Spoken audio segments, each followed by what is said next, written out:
एक बार एक बच्चा अपने पिता के साथ आंगन में खेल रहा था। तभी पेड़ पर बैठा एक कौवा काव काव करने लगा। बच्चे ने उत्सुकता से पूछा, यह क्या है? पिता मुस्कुराकर बोले, ये कौवा है।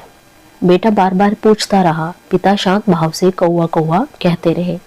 अचानक पिता अंदर से एक पेपर लाए और जितनी बार कौवा कहा उतनी बार उन्होंने पेपर में कौवा लिख दिया। जब बेटा पढ़ लिख कर लायक बन गया तो पिता को नालायक समझकर उनका तिरस्कार करने लगा। पिता सब कुछ चुपचाप सहते रहे। एक दिन फिर आंगन में कौवा आया। पिता ने बेटे से पूछा, ये क्या है? बेटा बोला, अंधे हो क्या, दिखता नहीं, कौवा है। पिता ने फिर पूछा। बेटा गुस्से में बोला, क्यों दिमाग खा रहे हो, कहा ना कौवा है। पिता के तीसरी बार पूछने पर बेटा जोर से चिल्लाया, पागल हो क्या, कितनी बार बताऊं, कौवा है। पिता ने वही पेपर बेटे को दिखाया। पूरा पन्ना कौवा कौवा से भरा हुआ था। बेटा चीखते हुए बोला, ये क्या है? पिता ने मुस्कुराते हुए कहा, तेरा ही हिसाब किताब है बेटा पुत्र। कैसा हिसाब किताब?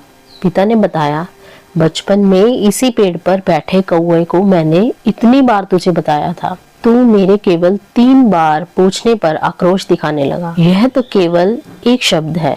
आज तक तूने जो भी सीखा, क्या तू मुझे उसका हिसाब दे सकता है? बेटे की आंखें खुल गई और वह पिताजी के चरणों में गिरकर उनसे क्षमा मांगने लगा।